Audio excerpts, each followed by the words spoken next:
Bom dia para você que é brasileiro, assim como eu, e não dormiu essa noite e ficou pensando em todas as coisas que ocorreram ontem e esse misto de emoções aí dentro tá efervescendo dentro de você. E enquanto hoje eu tomava meu café da manhã, eu acordei um pouquinho mais cedo, eu fiz um escrito e eu queria dividir esse escrito com vocês, agora, né, no início da manhã, para que essas reflexões elas tragam luzes para fatos da nossa vida, né? Não é só sobre o futebol, é sobre a vida humana. E eu queria compartilhar, tá? Então eu vou fazer a leitura desse texto que eu escrevi agora de manhã aqui para vocês. E no finalzinho, né, espero que esses escritos possam conectar, né, também aí com os sentimentos de todos os brasileiros que estão chateados, tristes, né, mas que essa mensagem também ela possa nos fazer questionar e refletir sobre a nossa realidade e também trazer, né, um chacoalhão aí pra gente entender, né, onde que nós estamos e qual que é a nossa realidade. Então, o texto, ele tem o título de Lutas e Lutos, pensando nesse processo, né, do que aconteceu aí ontem conosco, né, no jogo. Então vamos lá. Hoje, talvez você tenha acordado assim como eu, com um turbilhão de emoções. Um misto de raiva, de frustração, de decepção, de tristeza, de angústia, de revolta e até uma certa desesperança depois da eliminação do Brasil ontem. E eu queria refletir com você sobre tudo isso. Mas mais do que falar aqui sobre futebol, eu como psicóloga, eu quero que essas palavras elas encontrem em você um lugar dentro de você, um lugar para refletir sobre fatos humanos e que eles possam de alguma forma acolher tudo aquilo que você está também sentindo agora, assim como eu. Porque às vezes uma partida de futebol ensina muito mais sobre a condição humana do que a gente imagina. E eu vou te explicar o porquê que eu pensei sobre isso. A primeira reflexão que eu quero trazer é que sempre a sociedade ela vai escolher um culpado. Ontem, não sei se você acompanhou as redes sociais, né? Não precisa nem falar mais nada, né?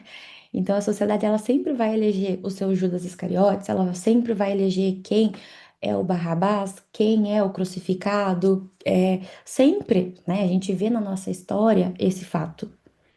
E o que que a gente encontra na história? Que nós sempre precisamos encontrar alguém para carregar a culpa, porque isso nos dá ali uma falsa sensação de que o sofrimento ele poderia ser evitado. E aí a gente começa a refletir, né, sobre e se aquele pênalti tivesse entrado, e se o Vini Júnior tivesse batido, e se o Endrick tivesse feito o gol, e se o Ryan não tivesse, né, saído ali no segundo tempo, permanecesse no jogo, e se o Neymar tivesse entrado depois daquela pausa de hidratação, não antes, e se, são 500 caixinhas que a gente vai abrindo na nossa vida. E a gente não percebe, que esses pensamentos que ocorreram ontem, e se, a gente trouxe para as redes sociais, isso também ocorre na nossa vida todos os dias. Nós criamos infinitos loopings tentando reescrever um passado que já acabou. A nossa mente, ela acredita que encontrando um erro, ela conseguirá apagar a dor, a angústia, o sofrimento. Mas isso é uma ilusão. Grande parte da nossa vida, ela é construída sobre probabilidades, não sobre certezas. Existem variáveis que nunca estarão ao nosso controle completo.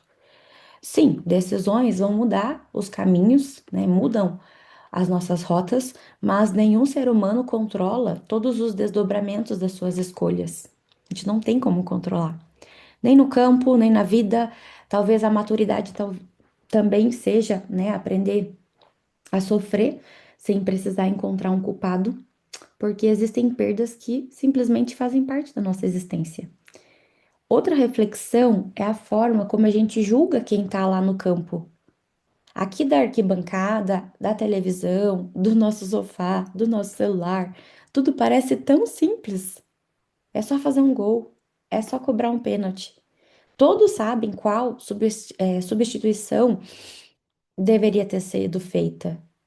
Todos, né, se julgam sabedores de quem deveria ter batido o pênalti. Todos sabem qual estratégia teria sido a melhor, a mais correta, a mais eficaz do que o Ancelotti. Mas a verdade é que sempre enxergamos melhor olhando para trás. Depois que sabemos o resultado, nosso cérebro cria a ilusão de que ele era previsível o tempo todo. E não era, não era, não é assim, né? A vida real, ela nunca oferece um replay. Ela nunca oferece essa possibilidade. Nós tomamos decisões com as informações que nós temos naquele momento. E isso vale para o futebol, vale para relacionamentos, vale para as escolhas profissionais, para relacionamentos profissionais, vale para comunicação, vale para maternidade, vale para a vida inteira. Outra reflexão muito importante que a gente tem que ter é que nenhuma derrota apaga as nossas raízes. Nenhuma eliminação apaga a nossa história.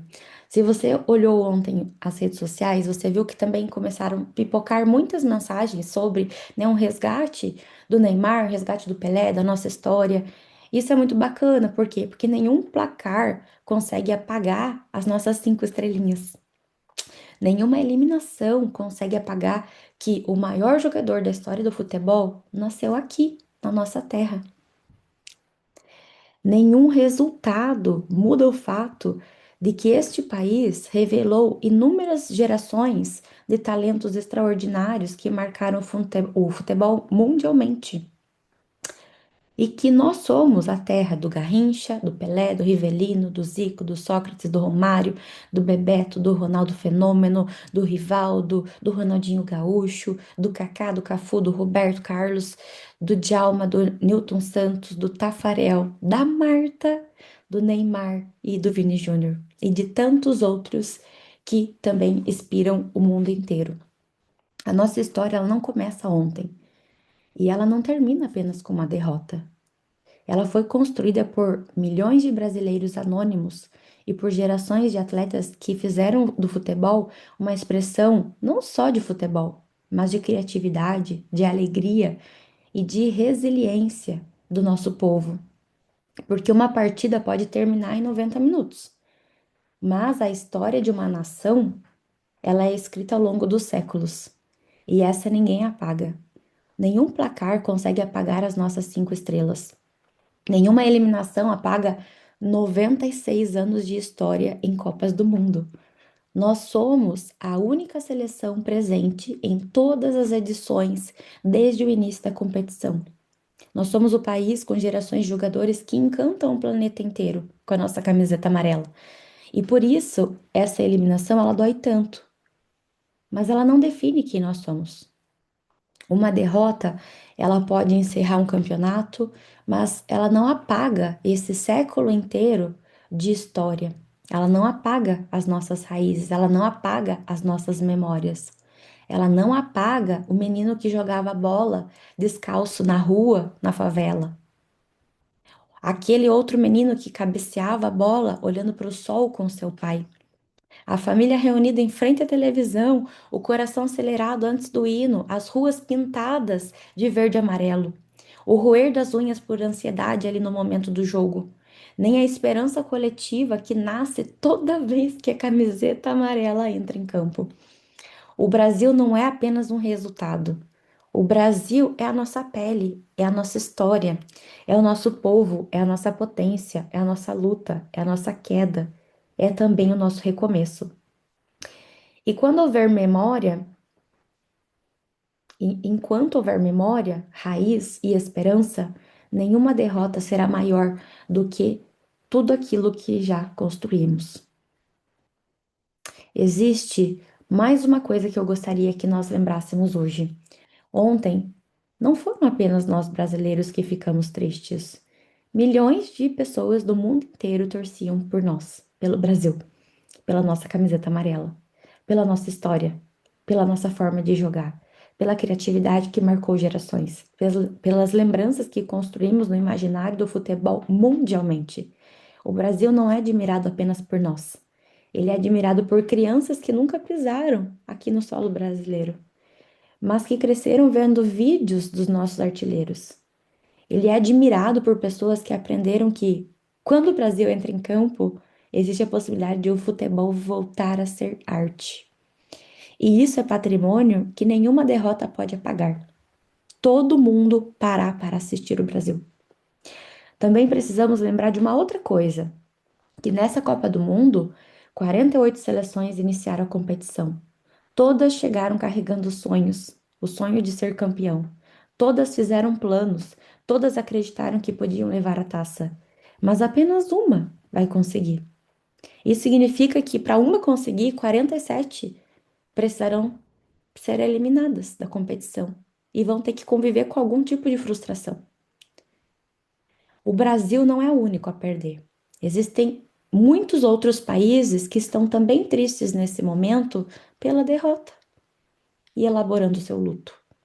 Nós apenas perdemos em um lugar onde nós somos muito acostumados a sonhar alto. E talvez isso seja o que amplifica e aumenta a nossa dor, porque as nossas expectativas foram criadas. Mas também revela o tamanho da nossa história.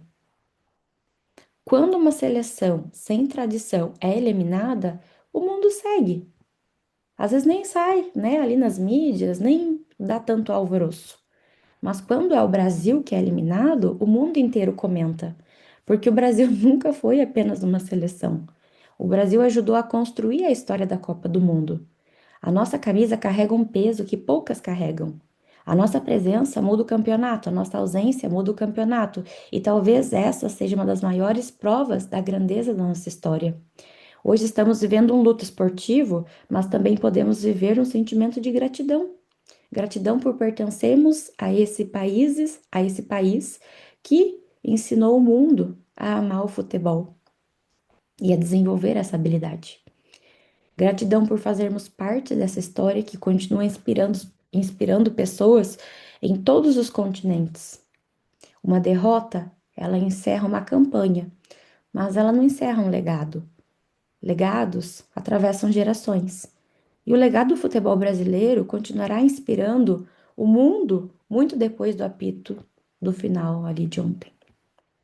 Hoje, a nossa camiseta amarela, ela é reconhecida no mundo inteiro e muitas vezes ela é recebida com sorrisos quando as pessoas veem a nossa camiseta amarela. Não apenas por causa das vitórias, mas por causa da alegria que nossos craques já levaram para tantos povos, para tantos lares, para tantos países e tantas gerações. A camiseta amarela, ela carrega gols inesquecíveis, dribles improváveis, gingas, danças, comemorações, infância, memória afetiva e encanto. E é por isso que o jogo termina, o placar fecha, a eliminação acontece, a dor chega, mas a nossa história permanece.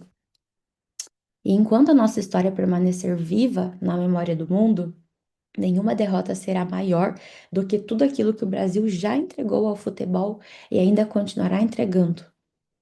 Uma derrota pode mudar um capítulo, mas ela não muda uma história inteira, uma trajetória toda.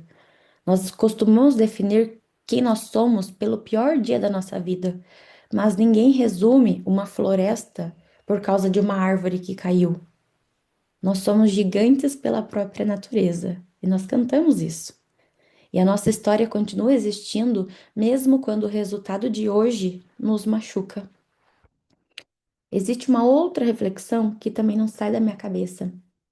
É que não há como comparar a história, a trajetória, o potencial de alguém que nasceu em um contexto onde havia segurança, alimentação, educação de qualidade, oportunidades, incentivo ao desenvolvimento e principalmente, né, o incentivo de talentos, com a de tantos brasileiros que nasceram em meio à fome, à miséria, à pobreza, à violência e à ausência de condições dignas e básicas para existir. E aqui mora, talvez, a nossa grande dor para esse dia de hoje. O ponto de partida nunca foi o mesmo para esses talentos, para essas habilidades. Enquanto alguns precisaram apenas desenvolver o seu talento, muitos brasileiros e a maioria daqueles que estavam lá representando a gente nessa seleção precisaram primeiro sobreviver. Precisaram vencer a fome antes de vencer os campeonatos, precisaram enfrentar a violência antes de enfrentar os adversários, os desafios de miséria, os desafios geográficos, né? Precisaram romper barreiras sociais antes mesmo de terem oportunidades de mostrar quem eles eram, que eles eram capazes. Por isso, cada brasileiro que chega ao seu mais alto nível de performance no esporte hoje já representa uma vitória extraordinária e precisam ser aplaudidos por isso. Muito antes da gente levantar uma taça, ele já percebeu que muitas batalhas, né,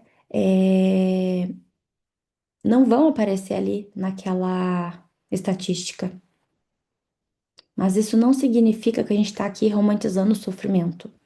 Pelo contrário, significa reconhecer o quanto nós desperdiçamos o potencial quando uma sociedade obriga as suas habilidades extraordinárias, superiores, os seus potenciais, seus talentos a gastar energia sobrevivendo, em vez de criar, de aprender, de florescer. Isso é cruel, gente. Isso é o que mais dói nesse dia de hoje. Imagine o que seria do Brasil se cada criança talentosa, com desenvolvimento de uma inteligência superior, tivesse as mesmas oportunidades para desenvolver o seu potencial. Se ela não tivesse que se preocupar em existir, se ela não tivesse que se preocupar com condições básicas de uma vida humana. Se já somos capazes de revelar tantos craques, mesmo em meio, né, a um cenário tão cruel, tão desigual, imagine tudo aquilo que a gente poderia construir como nação, se isso fosse o contrário. Talvez essa seja uma das maiores grandezas do nosso povo. A nossa história não é escrita apenas com talento, ela também é escrita com resistência e muito mais, com força interna. E é isso, por si só, que já é profundamente brilhante. Quando nós olhamos para a história desses jogadores, nós percebemos que muitas das habilidades extraordinárias que nasceram ali também já enfrentaram muita fome, já enfrentaram muita pobreza, muita violência, muita ausência de oportunidades.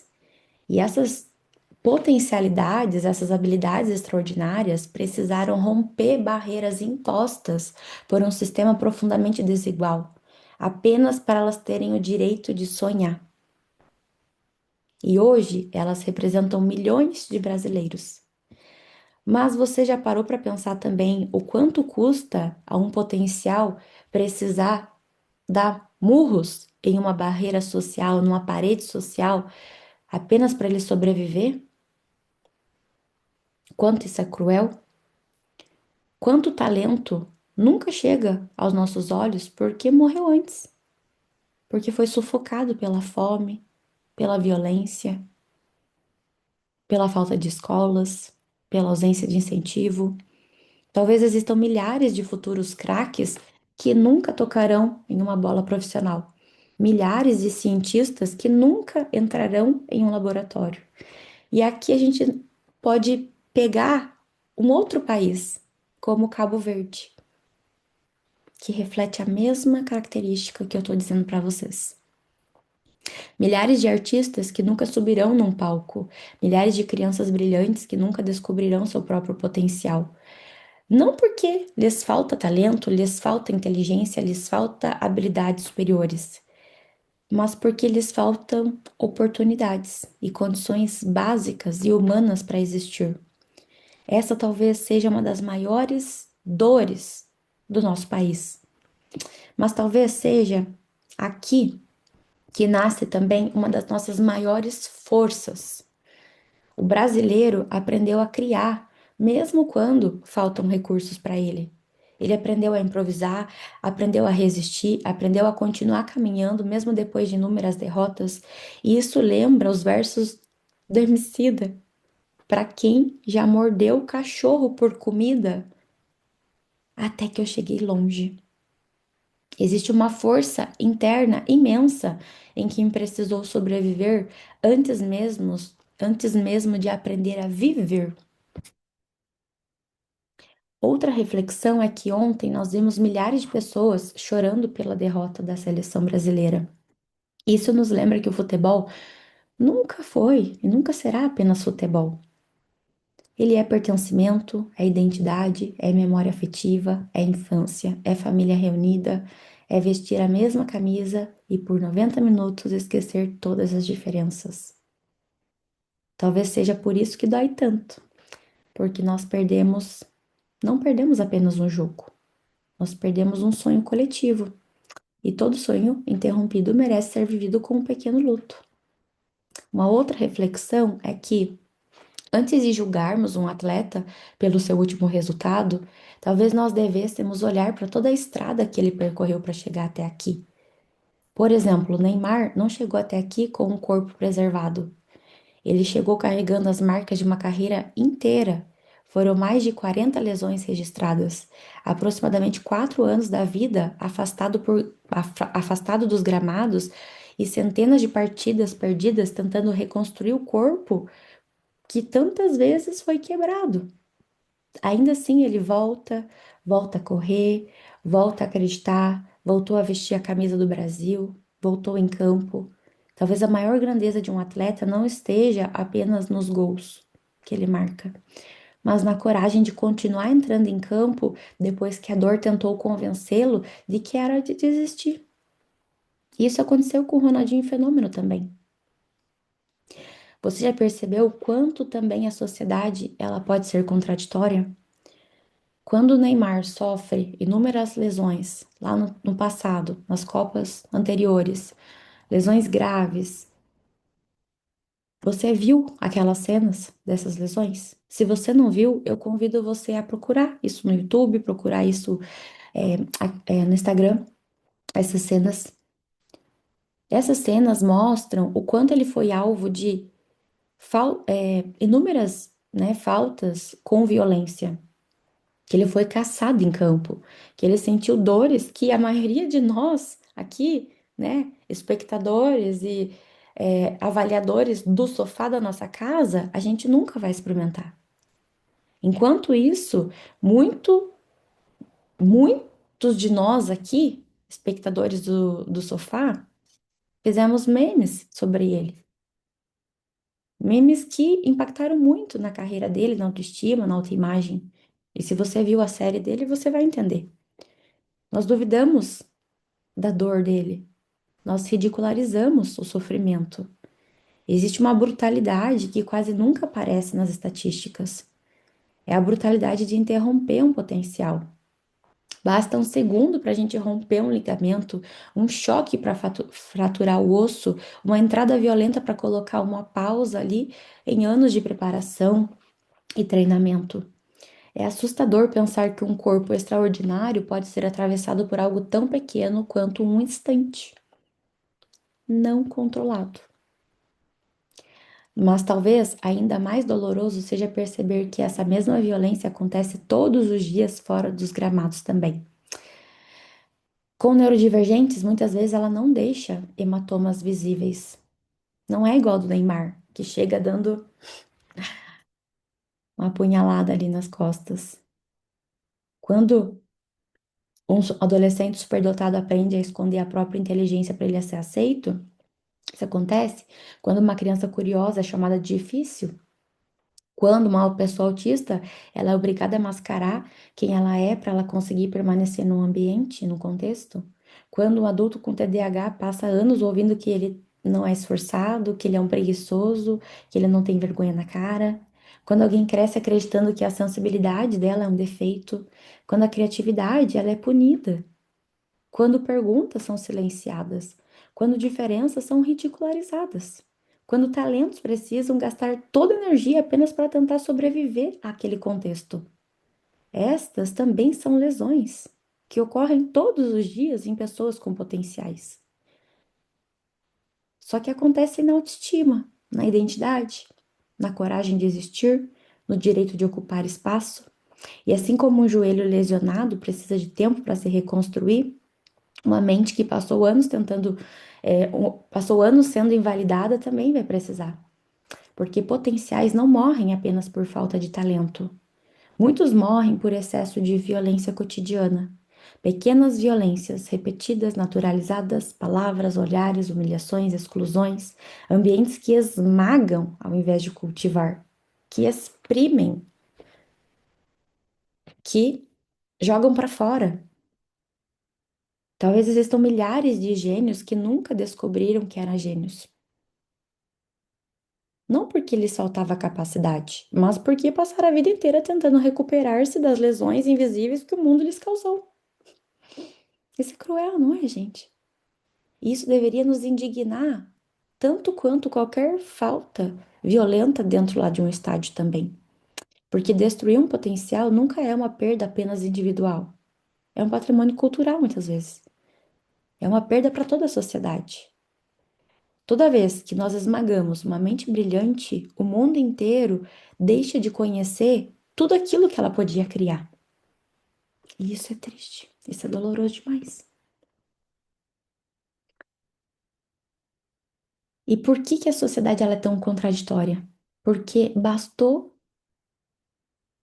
a notícia de que o Neymar ia voltar a jogar nessa Copa de 2026 e representar ali o nosso país. Voltou a esperança de um país que fez o meme desse indivíduo lá no passado.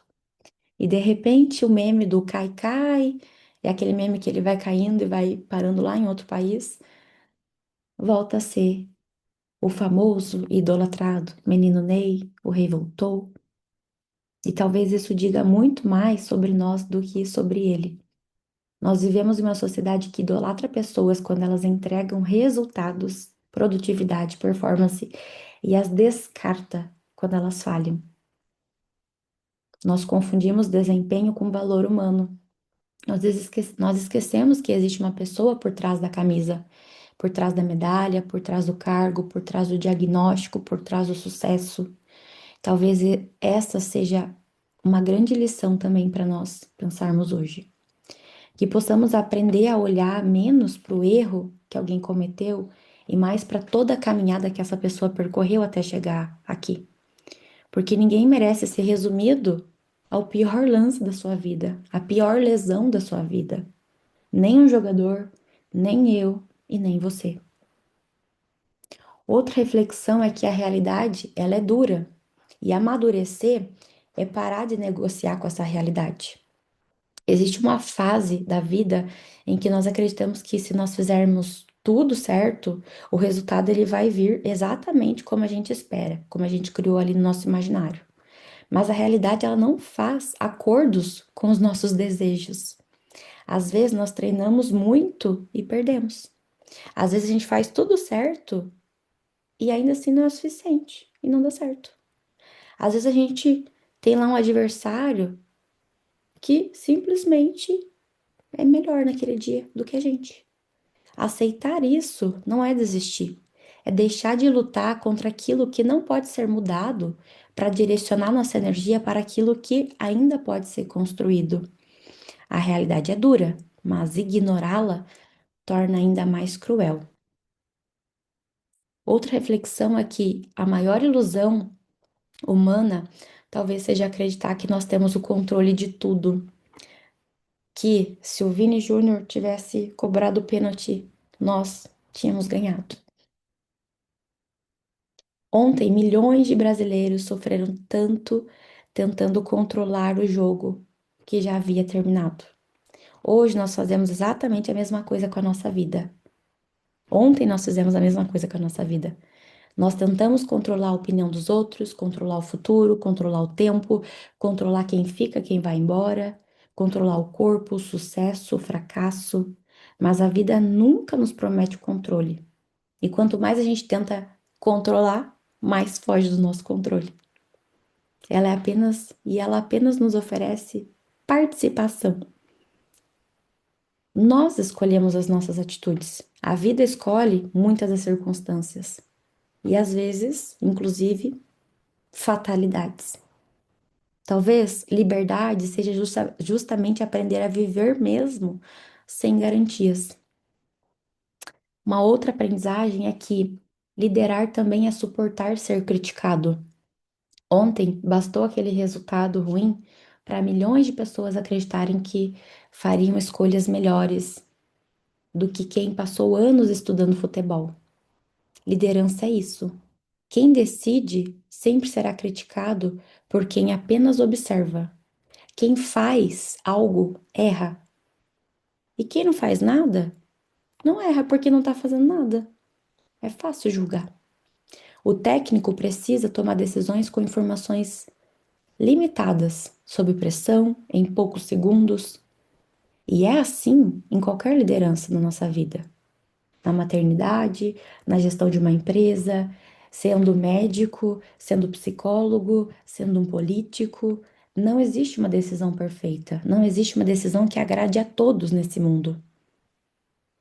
Existe apenas a melhor decisão possível com as informações disponíveis naquele momento, naquele exato recorte de instante.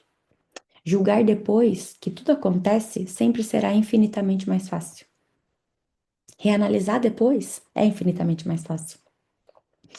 Outra reflexão é que toda decisão ela fecha outras possibilidades. Quando um jogador ele entra em campo, outro necessariamente fica no banco. Quando um atacante bate o pênalti, outro deixa de bater. Quando nós escolhemos um caminho, automaticamente o quê? Nós renunciamos os demais caminhos. A vida inteira funciona dessa forma, mas temos dificuldades em lidar com renúncias. Queremos viver todas as possibilidades ao mesmo tempo. Queremos saber como teria sido o e se, e se, e se. Só que viver olhando para esses caminhos, que são se, que não foram percorridos, que nós não escolhemos, nos impedem de caminhar naquele que nós estamos, aquele que nós escolhemos.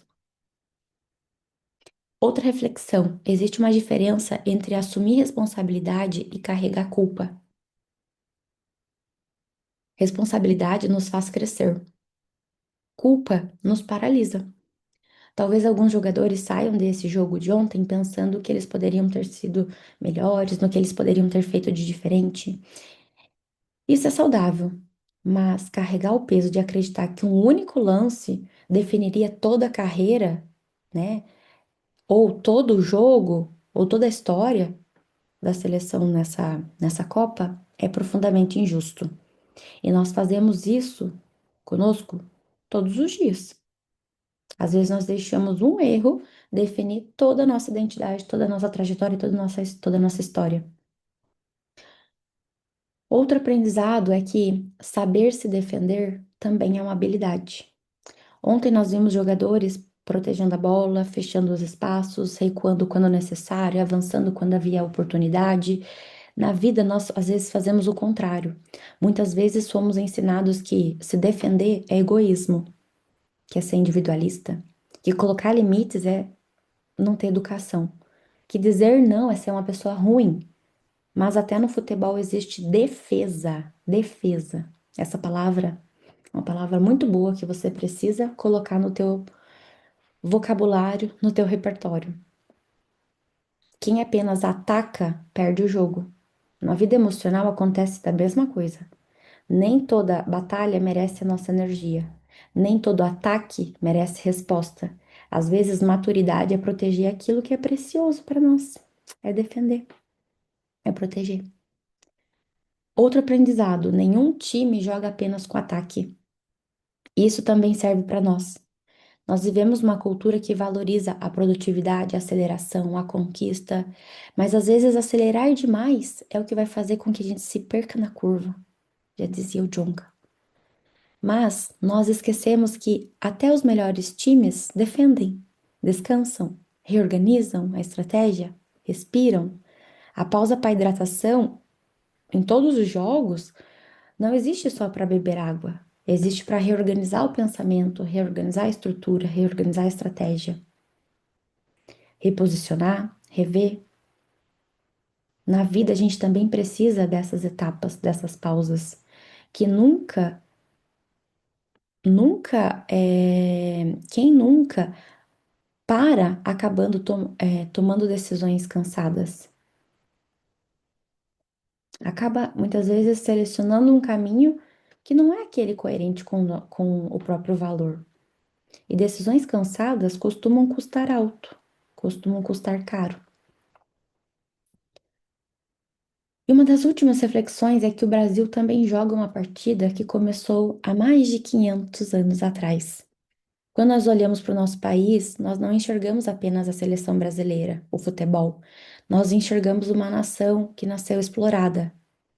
Aqui, na nossa pele, na nossa história, nas nossas raízes, no nosso povo, a gente enxerga que a gente teve riquezas levadas. Isso é o que mais dói. Nossos povos foram violentados, nossas florestas devastadas, exploradas, nossa cultura muitas vezes desvalorizada, nossa história foi marcada por inúmeras perdas. Talvez por isso que essa derrota coletiva desperta emoções tão profundas e tão dolorosas em todos nós brasileiros hoje, porque ela toca numa memória antiga, ela toca numa memória cultural, transgeracional. A sensação de que, mais de uma vez, algo nos foi tirado. Não é apenas o futebol, é pertencimento, é identidade, é a esperança de um povo que tantas vezes precisou recomeçar. E mesmo assim, a gente continua produzindo talentos extraordinários. Lembra daquela força interna que eu falei para vocês? Talvez essa seja uma das maiores belezas e riquezas que nós temos. Mesmo em meio à desigualdade, à violência, à falta de oportunidades, aos atravessamentos históricos, geográficos, financeiros, culturais, sociais, nós continuamos produzindo artistas, craques admirados pelo mundo inteiro. Cientistas, músicos, escritores, empreendedores, atletas neurodivergentes. E isso não significa romantizar a violência, a desigualdade, o sofrimento. Não, muito pelo contrário. Imagine se esse país pudesse produzir seus talentos sem que esse talento, que essa pessoa, que esse indivíduo, que essa criança precisasse gastar tanta energia para sobreviver à própria infância. Quantos Endriques nunca chegariam ao gramado? Quantos Neymars nunca tocariam numa bola porque precisaram trabalhar aos 8 anos de idade para ajudar a família a colocar comida na mesa? Quantos gênios ficam invisíveis porque lhes faltou comida, escola, segurança e proteção? Essa talvez seja a maior derrota que nós ainda precisamos enfrentar e olhar para ela. A sociedade, ela ama os heróis, mas ela tem dificuldade de amar os seres humanos. Quando as pessoas vencem, nós colocamos o jogador lá naquele pedestal, nós aplaudimos, nós nos encantamos, nós compartilhamos nas nossas redes sociais. Mas quando perdem, a gente quer derrubá-los. Fazemos exatamente a mesma coisa nas empresas, nas famílias, na internet, nos relacionamentos. Confundimos desempenho com valor. Esquecemos que pessoas extraordinárias continuam sendo pessoas, com medo, com dor, com cansaço, com insegurança, com limites. Talvez o verdadeiro amadurecimento de uma sociedade aconteça quando nós aprendemos a admirar alguém sem precisar transformá-la em um Deus. E quando conseguimos respeitá-la mesmo depois de uma derrota, mesmo depois de uma decepção. E por fim, talvez a maior lição de ontem e de hoje seja esta: o futebol, como a vida, não premia quem mais merece. Premia quem conseguiu transformar oportunidade em resultado naquele exato momento. Isso pode parecer injusto, e às vezes é mesmo, mas também nos lembra algo profundamente humano. Nossa dignidade nunca esteve no placar. Nunca esteve numa medalha, nunca esteve nas 5 estrelas. Ela está na coragem de continuar entrando em campo, mesmo quando a gente sabe que perder continua sendo uma possibilidade, porque viver sempre será isso. Entrar em campo sem controlar o final da partida, sem controlar o placar. Ontem, depois do jogo, eu e o Silas, nós ficamos conversando por muito tempo. E, curiosamente, essa conversa deixou de ser sobre a derrota do Brasil e passou a ser sobre um problema muito maior. Como medir a excelência e a capacidade da nação mais competente? do melhor futebol naquele ano. Nós nos pegamos imaginando dezenas de maneiras diferentes da gente descobrir qual seria de fato a melhor seleção do mundo. Nós criamos vários sistemas de pontuação. E se nós pensássemos em bônus para diferenciar os tipos de gols, será que não deveria ser assim? Será que não deveria ser assado? Em critérios, né, que valorizassem ali a criatividade, a construção coletiva da equipe, a consistência ao longo do campeonato, todos os atletas, e não só alguns, que desse oportunidade para todos jogarem, que tivesse, né, um desempenho avaliado de uma outra maneira, pela sua regularidade, pela sua recuperação, pelo seu domínio técnico, pela sua habilidade artística, né, de fazer dribles e, e jogar bola, pelo seu aproveitamento de bola e por tantos outros indicadores que a gente poderia pensar ao invés de gols. Quanto mais nós conversávamos, mais nós percebíamos que um torneio eliminatório no formato mata-mata mede apenas uma parte da realidade. Assim como nas escolas, assim como nos concursos, nos vestibulares. Ele identifica quem conseguiu vencer naquele dia sob aquelas circunstâncias, assim como para tirar a carteira de CNH. Mas será que isso corresponde necessariamente quem é a melhor equipe do mundo? A resposta talvez seja não. Isso me fez pensar em tantas outras vezes, né, que nós fazemos exatamente a mesma coisa na vida do dia a dia. Nós transformamos fenômenos extremamente complexos em uma única medida. Uma nota que define o aluno, um diagnóstico que define uma pessoa, um erro que define uma carreira, uma entrevista que define um profissional, uma prova que define uma inteligência, um jogo que define uma seleção, mas a realidade nunca cabe num único só indicador. Talvez a realidade da verdadeira excelência não esteja em nunca perder, mas esteja na consistência construída ao longo dos anos, na capacidade de se reinventar, na história que permanece, na influência que atravessa gerações, no legado deixado para quem vem depois. Foi então que eu percebi que o formato da competição não diminui a grandeza de ninguém, de nenhuma seleção. Ele apenas responde a uma pergunta específica: quem venceu hoje? E hoje o Brasil perdeu. Mas existe outra pergunta, muito maior, que nenhuma partida de 90 minutos consegue responder. Quem transformou a história do futebol? Quem inspirou gerações? Quem mudou a forma como o mundo joga? Quem fez crianças sonharem no mundo inteiro? Essa resposta não termina quando o juiz apita o jogo, dando o fim, porque partidas terminam, legados permanecem. Mas, apesar de tudo, eu ainda acredito. Acredito no Brasil que chora, mas não desiste. No Brasil que perde uma partida, sim, mas não perde a sua alma, a sua história. No Brasil que já foi ferido tantas e tantas vezes pela história, mas continua criando beleza, música, arte, talento, alegria, esperança. Acredito que nenhuma derrota é capaz de apagar aquilo que nós somos. Nós somos um país que cai, mas que dança, que sofre, mas que canta, que perde, mas que recomeça, que carrega lutos imensos, mas também uma força ancestral de vida. Ontem doeu, hoje ainda tá doendo. Mas a dor também nos lembra que ainda sentimos, e ainda pertencemos, que ainda nos importamos. E onde existe dor, por amor, também existe possibilidade de reconstrução. Que possamos transformar essa tristeza de hoje, de ontem, em lucidez. E essa revolta em consciência, essa frustração em força, esse luto em luta, porque o Brasil nunca foi apenas um placar. O Brasil é o povo, é a raiz, é o chão, é a floresta, é o sonho, é a nossa pele, é resistência, resiliência. E enquanto houver um brasileiro disposto a levantar depois da queda, sempre haverá esperança por vir. Muita esperança. Vamos que vamos. Uma boa semana para vocês e espero que essa reflexão ela possa ampliar tua percepção e pensar sobre isso comigo. Um beijo, boa semana, gente.